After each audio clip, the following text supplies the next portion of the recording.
Ladies and gentlemen, boys and girls, children of all ages, welcome to the 10th episode of the Tales from the Freak podcast.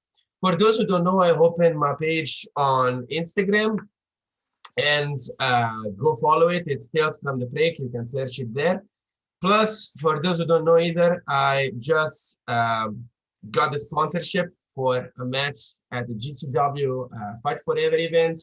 First 24 hours straight pro wrestling event, which will stream live on Fight TV and YouTube on the 29th and the 13th of uh, January.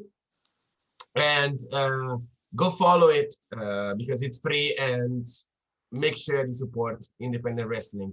Anyway, today I have with me a very special guest hailing from Glasgow, Scotland, is the only no, I meant the current ICW tag team champion. Ladies and gentlemen, the Blood Tourist, looking sharp. Welcome to the podcast, man. How you doing, mate? It's a pleasure to be here. Yeah, pleasure for me too. I was really looking forward to this one because I've always been a fan of your work since you were Appreciate it. since you were a comedy wrestler and then you Yeah, turned into this fucking little mean bastard of a blood tourist. So it was pretty good to see your evolution as a worker. So I appreciate it. I want to start off with a question about the beginnings of your career because you got trained by Kid Fight at the PBW Academy, Yeah. and then you debuted as Looking Sharp, and you are a small guy, and even though the small guy stereotype has been dismantled in professional wrestling today, uh, how did you find your dimension inside of the ring?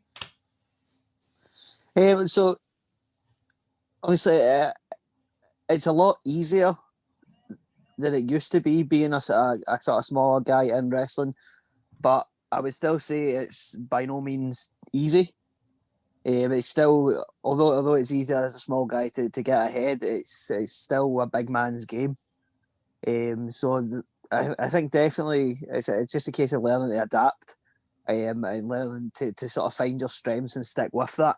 Um, just obviously because I have a height disadvantage doesn't mean that I don't have advantages in a million other aspects that I can take advantage of. So, and I think I've always been good at sort of finding that, and trying to find my strong points and stick with them. So, obviously, like you said, I started off as a comedy wrestler, and that's what sort of worked for me at the time.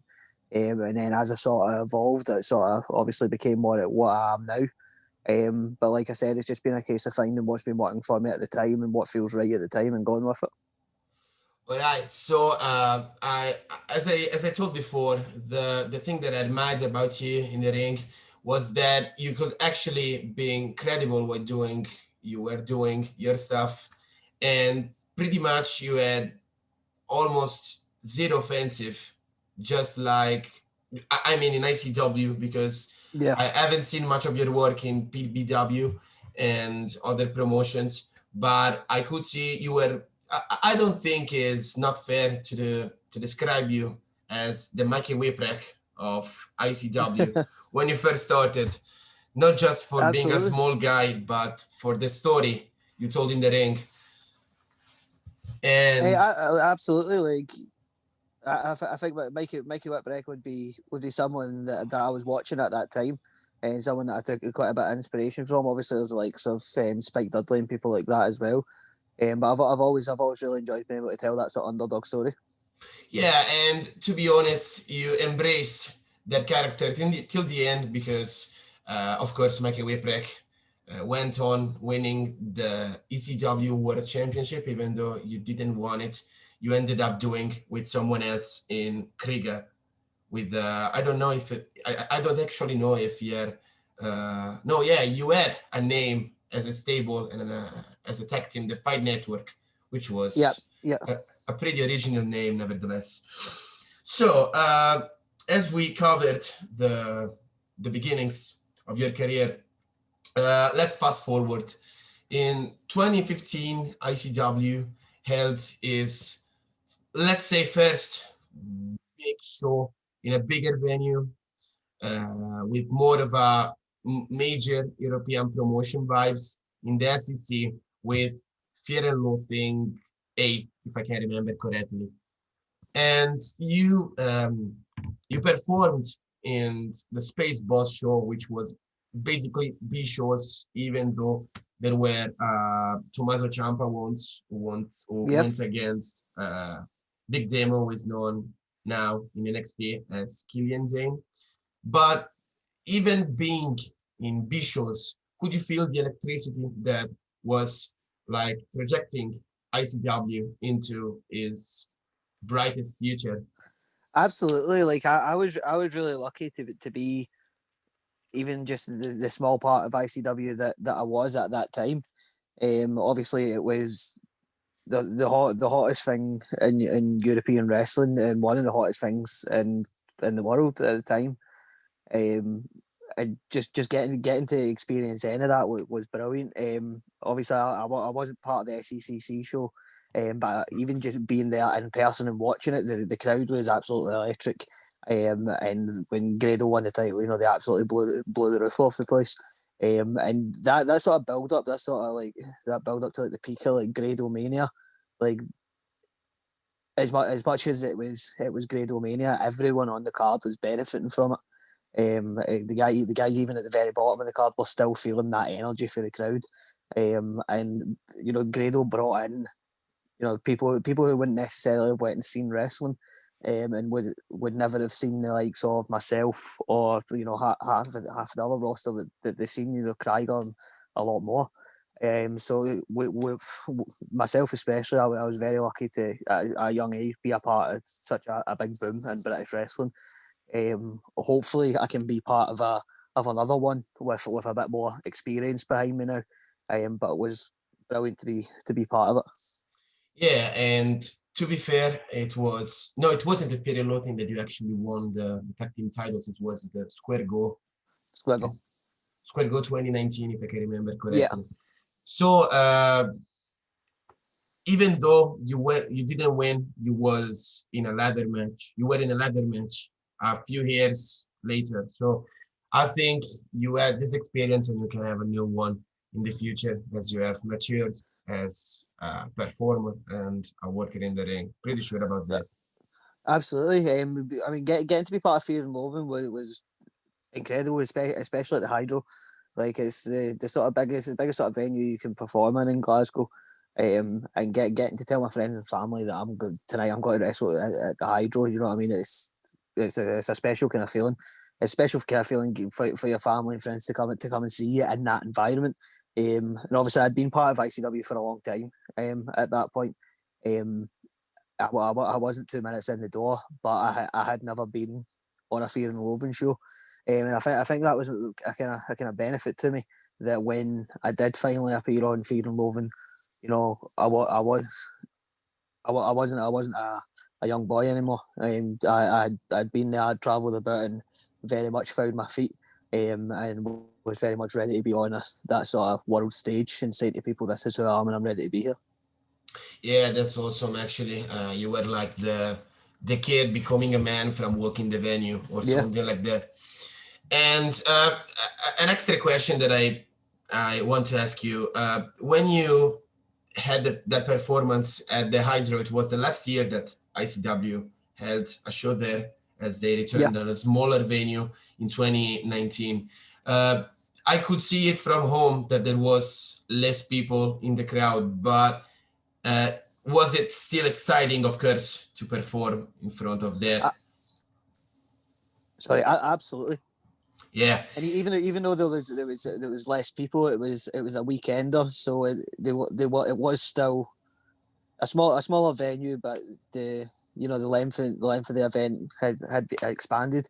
Um, and again, even though it was a smaller crowd with ICW, it doesn't matter if it's the garage or if it's the Hydro. That crowd is going to be red hot from the second you're out there to the second you're back. You know what I mean? Don't get me wrong. If you fuck up, they're going to let you know about it. But they're definitely going to be letting you know their opinion the whole time that you're there, whether you like it or not. yeah. The important thing I think about professional wrestling is like giving the best, try to give the best performance in front of 20 people, or Yeah, even in front of 1,000 people, or even more. And that was something that I brought out with Chris Renfrew too, because it was actually, I think it is actually a sensitive theme in professional wrestling that not many people maybe take seriously.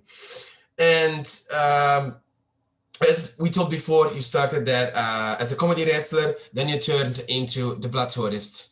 And yeah, me first, I was mind blown by that, because there were many people that I would expect a hardcore turn in their intents, and you were not to like say bad things about you, of course, no, no, not at all. but I was literally mind blown by that you turned into a hardcore guy, even though, of course, you didn't do hardcore, and that was it.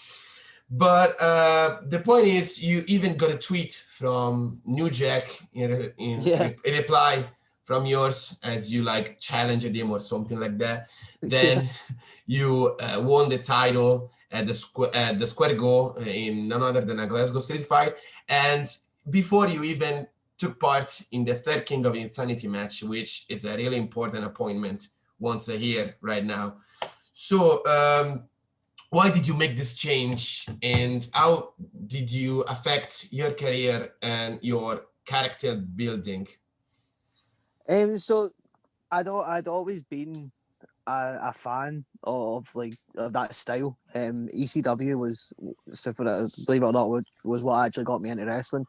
Um, I've got an uncle who's a huge wrestling fan, and that's what he would watch, and it was the first wrestling I was ever exposed to.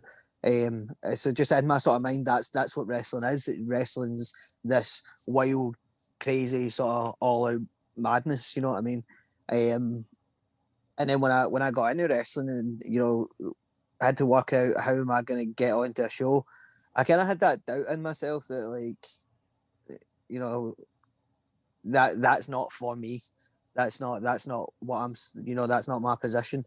Um, and I could make people laugh, and I enjoyed getting genuine reactions out of people. I think it's very easy to come out and make people cheer. It's very easy to make them boo. It's a simple reaction to get, but I think to make them laugh is genuine emotion. Like you really need to get them. You really need to be funny to make someone laugh. Um, and I think the deathmatch wrestling sort of brings out that kind of genuine emotion as well. You know what I mean? That kind of shock factor. Um, so when I realised that what I enjoy doing is getting genuine reactions out of people, and I seen just sort of kind of smaller guys like Spike Dudley and the likes doing hardcore wrestling, it showed me what's the worst that can happen. You know what I mean? If somewhere like ICW gives me a shot at this, I do it once. If it's not for me, I come back and decide I don't want to do it. I won't do it again. But at least the fans got to see one wild match. You know what I mean? And for a long time, I was asking, to get a bit more wild and you could do a bit kind of more crazy things.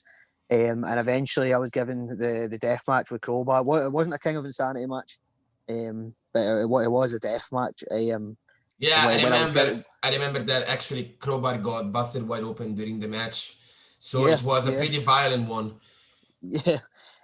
So like as soon as I was given that opportunity, and I think Crowbar had very similar feelings about wanting to kind of get into the more hardcore side of it. And when we were both given that opportunity to go in there, I think we were both absolutely ready to go balls to the wall. Actually, for the poster for the show, they'd sent me beforehand, and it was myself as like the Clockwork Orange movie poster.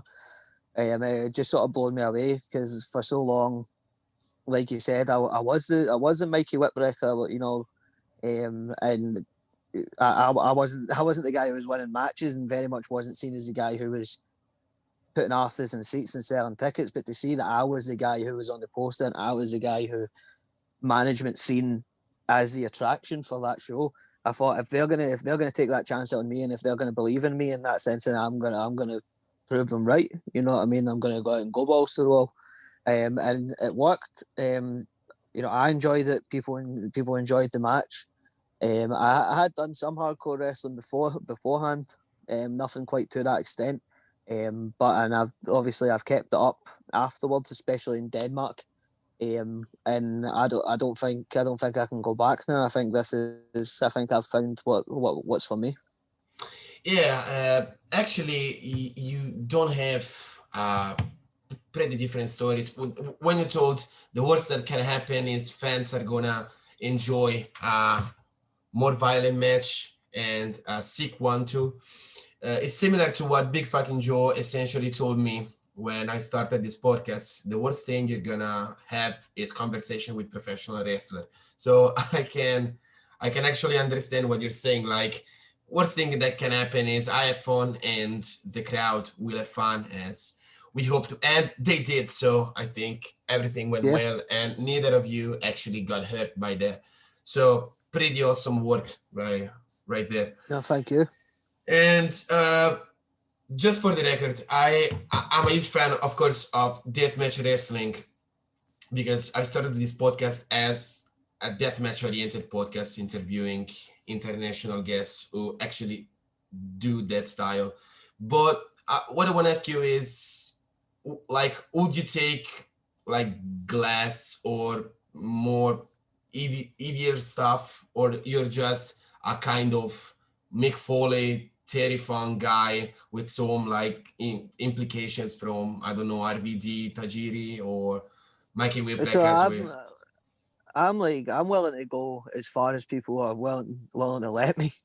Um, it's just been a case of up until now, the death match with Crowbar's been as far as I've been allowed to go. On Denmark, I suppose I've been allowed to go a bit further, which is where I've been. I was playing with fireballs, doing some different stuff out there. So if people let me go wild, and if someone gives me an inch, I'm taking a mile. You know what I mean? Yeah, So yeah, like glass and the kind of crazier stuff. I haven't done it yet, but by no means is it off the cards. Like I'm going into this head first. yeah, you're basically into fuck you, pay me stuff, like Yeah, behavior, and I'm gonna do it because I'm willing to do that for the entertainment of the crowd. Now, yeah. so another question is about your debut on the WWE network, as they put on, I think, the latest Fear and Loathing, in which Yeah.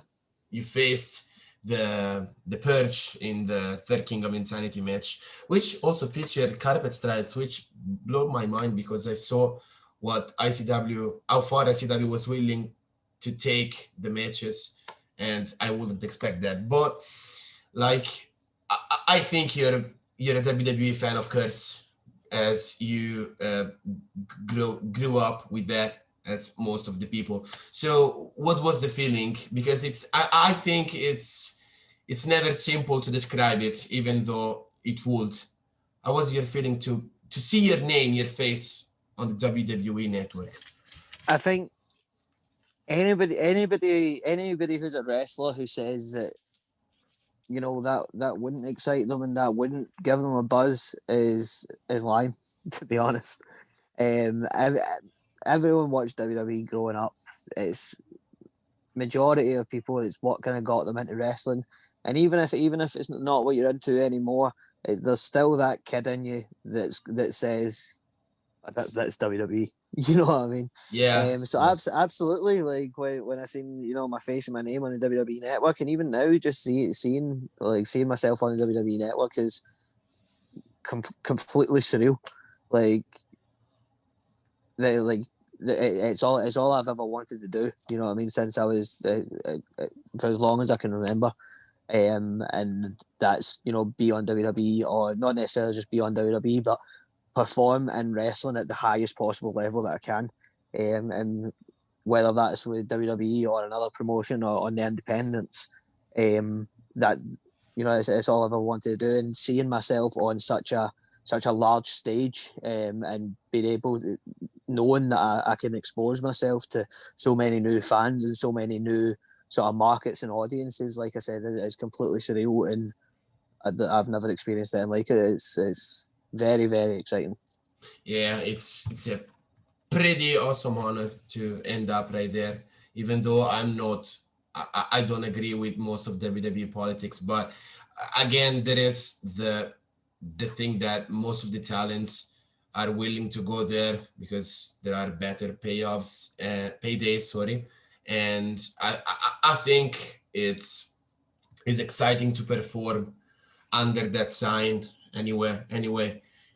And if you do well, you can also get a long contract. So I mean, Yeah, like it's it, if you play football, like if you play football professionally, you want to play in the top division. of course, You know of what I mean? course, You want to play in the Premier League. of You course. know what I mean? If you play basketball, you want to play in the NBA. And in professional wrestling, right now, the biggest league that you can be in is the WWE. Yeah, It's the biggest stage that you can be on in any, regardless of what job you're doing. Even if you work in an office, you know what I mean. Do you want to just be like the admin guy? Do you want to be the boss? You know what I mean. Everyone wants to do what they do to the best of their ability, and with in wrestling that usually ends up getting a chance in the WWE. yeah, it's a pretty interesting team to talk about because I think like even if not all people want the command because they don't know maybe how to handle it. Everyone wants to work for the better office. It would be dumb to think the other way around, even though you would miss like ICW and independent wrestling, I'm sure.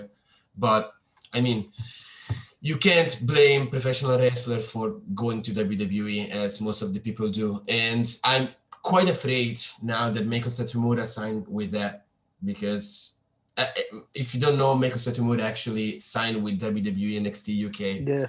So I'm pretty afraid of what people are going to say about that. I know it's it's unexpected, but again, it's fucking WWE, man. That's For me, like although when someone goes to one of these bigger companies, or if they change from one scene to and move to a different scene, although you'll miss seeing them where you regularly do, with them going to WWE or going to a bigger promotion, it's also given the chance to a lot more people, millions more people, yeah. to then experience the same work that you've enjoyed for so long, and it gives a lot more people the chance to be part of that. So I think overall, I think it's a good thing. And obviously the talent is, if they're happy there and they're getting paid well, and they're getting to show people what they can do, then all power to them. Yeah, I think there's actually a case when the thing got like when a wrestler actually was famous more because of ICW than it did with WWE. Because when Drew Galloway came back in 2014, it was Yep. popular, yeah, because it was a part of three-man band. They were over whether the people like it or not. Uh, Yeah. and Danny came back. He was fucking jacked. He was a beast, a phenom, as Billy Catwood used to call him. And WWE actually noticed him because I think mostly of his performances in ICW, but it's the other way around most of the cases. So again, you end up on WWE, you maybe deserved it, and it's the best office, it's the best work at the office right now. So Yeah. and last question I want to ask you is, this July you're coming to Italy with Italian Yeah. Wrestling Association for the Nations Cup, and I saw your promo about the national hymn, and I was actually no offended by that because I fucking hate Italian national anthem, and I'm gonna end up in prison if any like right wing is watching this interview, but fuck you, I hate you. So I don't give a fuck. And I appreciate that because with just one video game theme, you went fucking over as a hell. with the with the higher power of the federation. So, what do you think make a heel a good one? Like, how do you get the best hit and not the cheap one? I think most people's problem is that they're trying too hard. And they're trying too hard to be a bad guy. Do you know what I mean?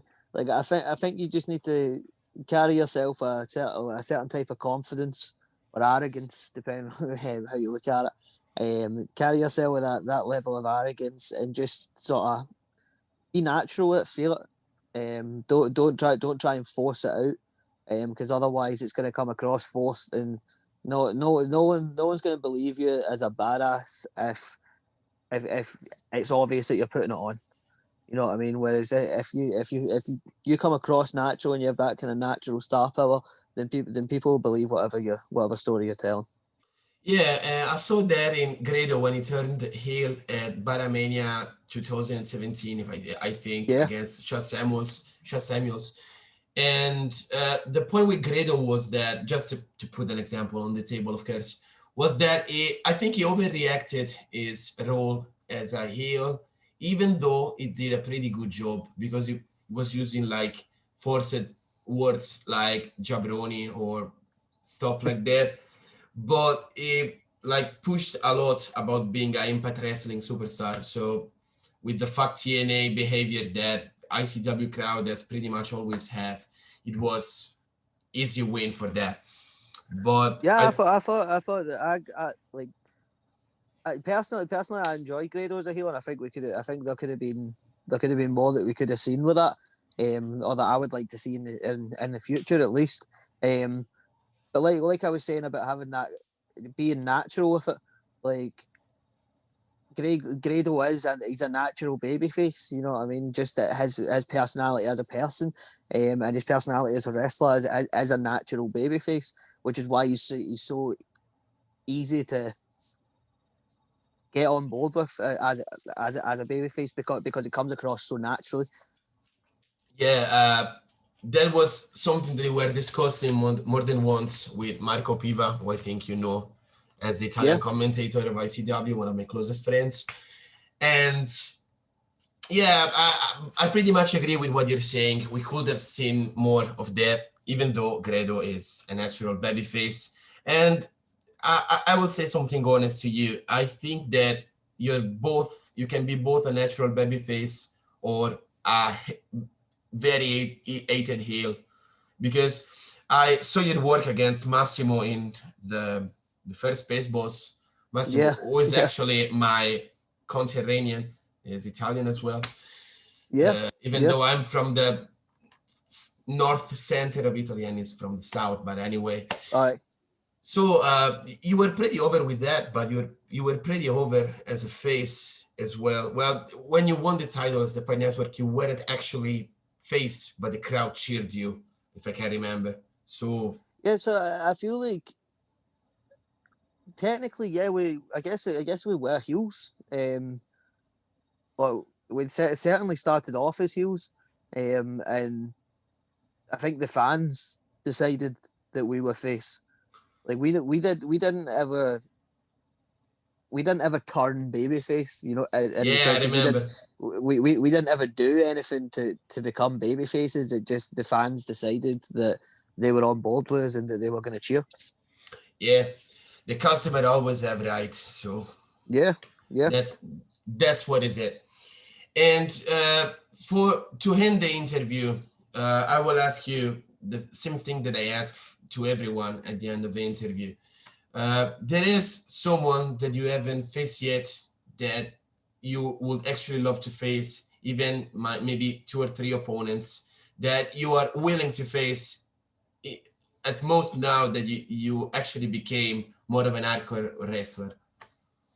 Sabu is absolutely the sort of main guy that I want to work with. Obviously he's getting older now, and you know, there might not be much longer that I'll have that chance to be able to wrestle him. So I definitely want to have that match while he's still part of the scene. He's somebody who's gave me a lot of advice. He's watched a lot of my stuff and pointed me in the right direction with a lot of things.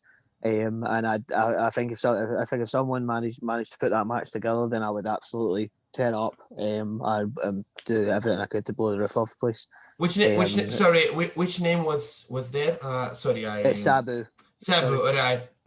But I think it's better right now because actually at surgery at his hip, even though he had that bad news that the genie actually lost her leg, which is very sad. But I think Sabu, I watched him against Matthew Justice at a GCW show, Last Resort, I think, and he did great. So I think it was probably his best performance in years. So it's not the original one, but I think he can still tell something in the ring, and it will be exciting.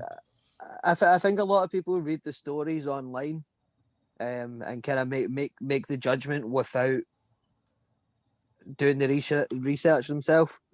They'll read what people say about him online, but never actually watch the matches themselves and give them a chance. And I think he's still incredibly entertaining. Of course, he's not quite as agile as he was 20 years ago, but who would be? But I still think he's an incredible wrestler. Still very much as the legend that is, Sabu. Yeah, even though you're talented and he is as well, so you could just enter the ring and tell a good story. But I think everything in professional wrestling can be done with a good writing part behind it. So I will totally be 100% into you versus Sabu. Yeah. You're both small guys. Well, Sabu not that much, maybe in the past.